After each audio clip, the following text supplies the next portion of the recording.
as low as 1,250 pesos each if group of 10 kayo ay marirent nyo na for 22 hours itong buong villa na to. Kamusta? For today's video nga ay napunta kami dito sa Nature Sandbar Villa.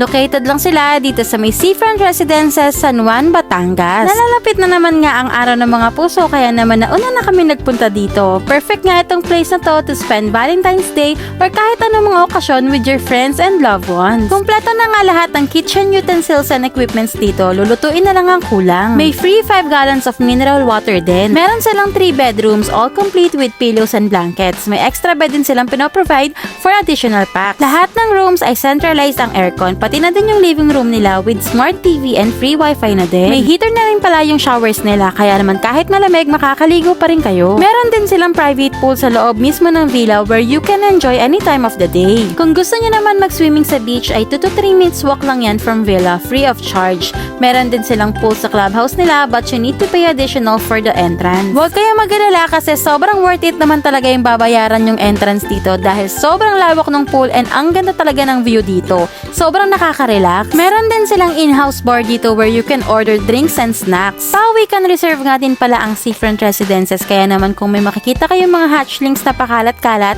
ay ipagbigay alam nyo lang agad sa mga guard on duty sa beach. Sure na sure akong ma-enjoy nyo talaga yung stay nyo dito dahil talaga namang sulit at napakaganda ng lugar. I-message nyo lang yung kanilang Facebook page for bookings and inquiries. Yun lang guys. Thank you so much for watching.